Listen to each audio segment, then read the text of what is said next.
Hello friends, I'm your friend Rotma and welcome to Average MBA Sprint.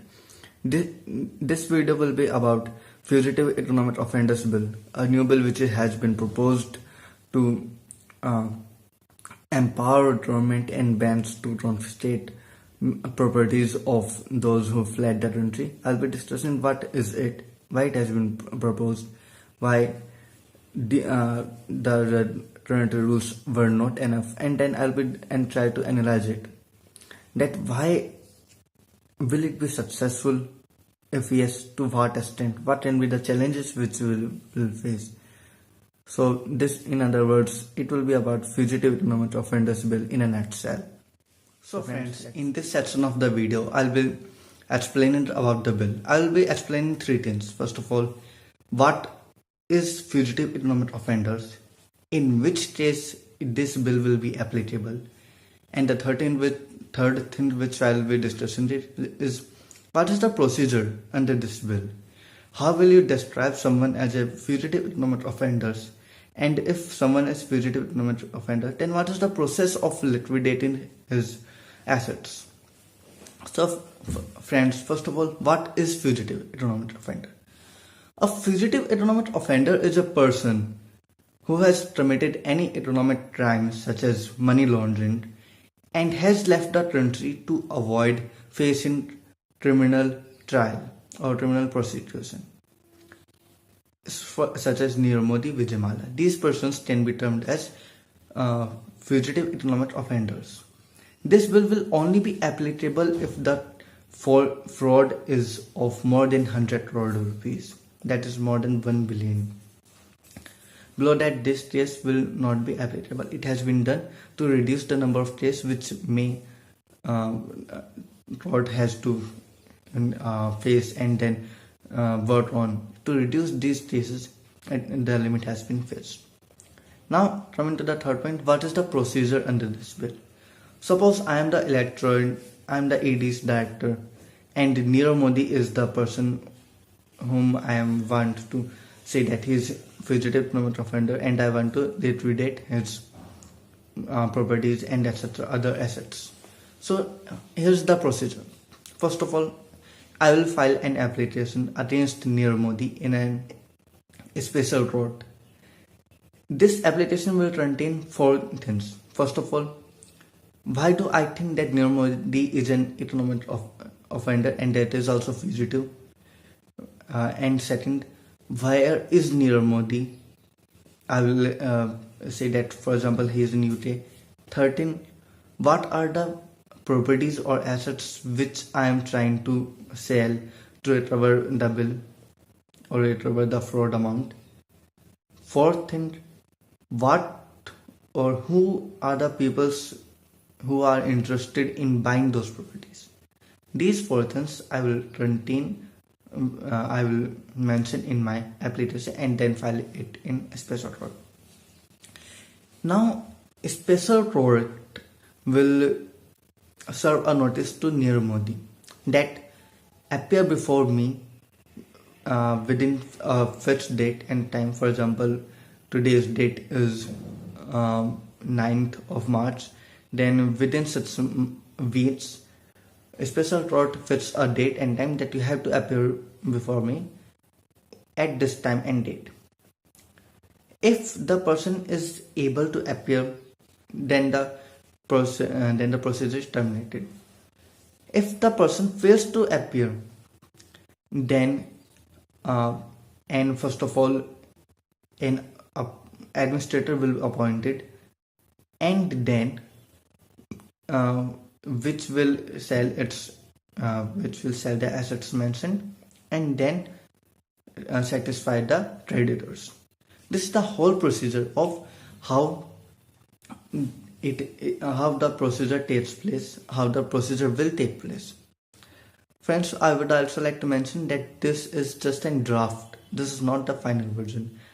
It is also possible that when it comes as an act, there are some changes in it. But this is a draft, so I think that basic procedure will remain the same. Okay. So friends, now I will In next section, I will explain what is my analysis over it.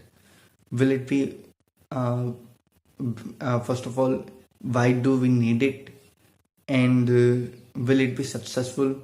If it will be successful, then can there be detailed challenges?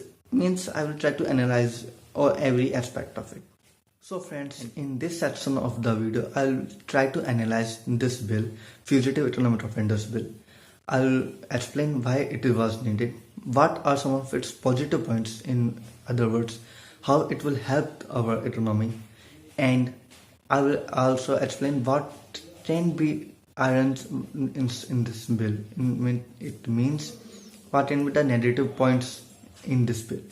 First of all, why it was needed. What was the usual case that Vijay Mallya or Nirav Modi or any other persons who did this type of frauds, they left the country. Now, while bringing them back to the country, India was facing a lot of problems. Extradition is the name of the process using which India can bring back the persons. It is a time-consuming process, and many a times there has been instances where extradition process has been cancelled or our request has not been accepted. Why?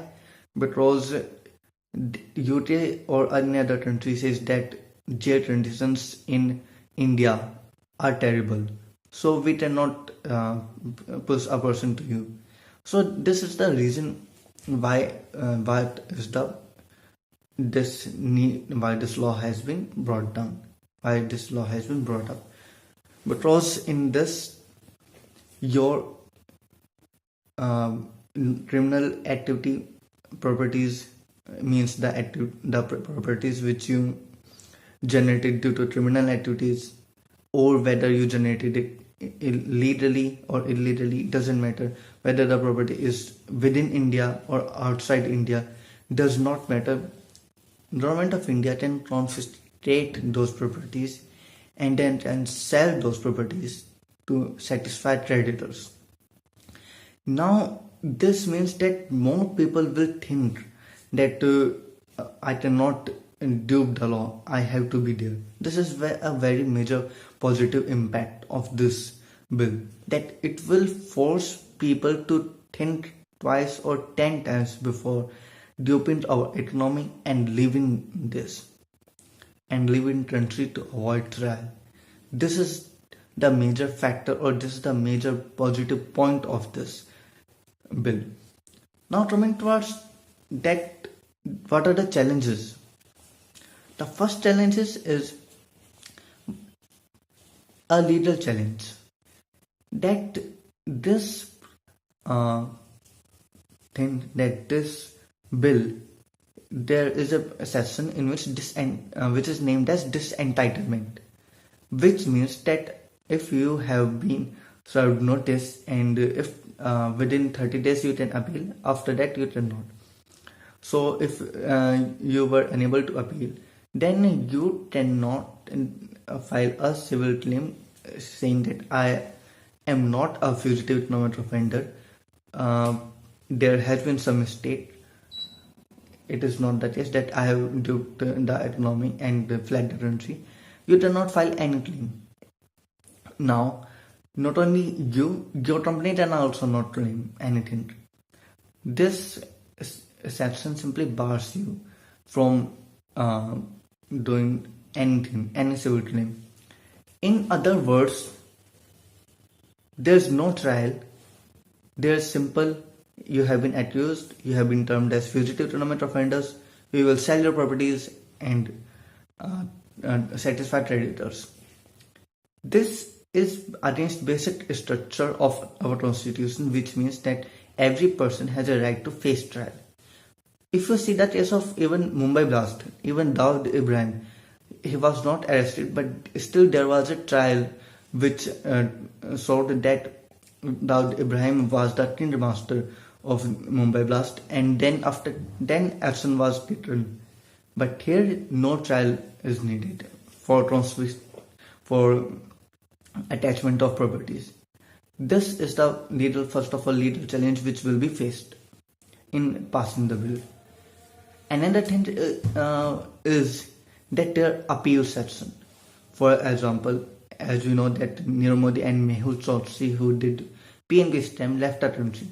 Recently, Mehul Choudhary replied to ED and replied to CBI that I am outside the country and I cannot return to the country because, first of all, my passport has been cancelled.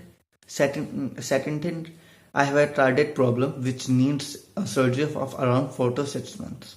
So we will need to see that will it really prevent people from leaving the country, or everyone will be saying like this that okay, now I have duped the economy, I went outside the country, and when ED director filled an application that I'm an FEO, I simply said that I have an health problem like this, and I will need this amount of time to appear during which I cannot return to the country.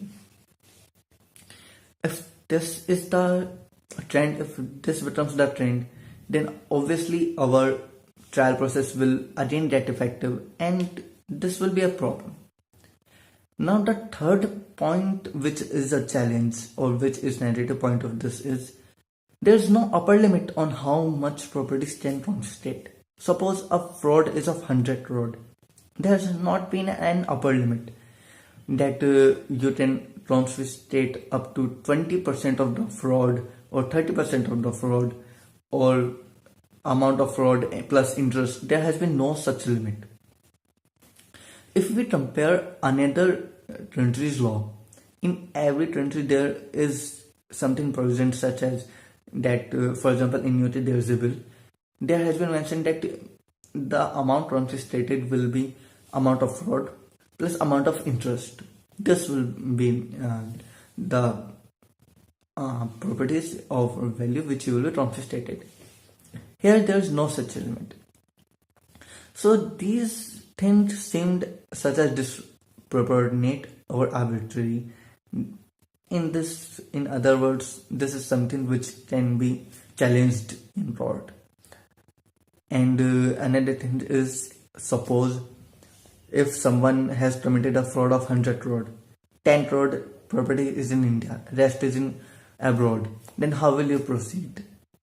Then this is something which needs to be mentioned in draft, that how will we then proceed. So friends, these are the challenges or narrative points of, I believe that these are the points which will affect its efficiency of this bill. Otherwise the intention is very well that you should not be able to just dupe our economy and flood the country.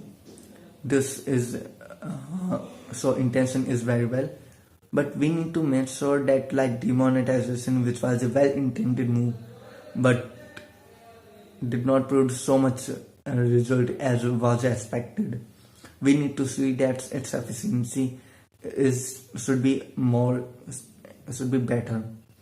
It should not be something that the move was very well intended but the implementation was not such well good that it was a failure. So friends, that's all for today. Thank you.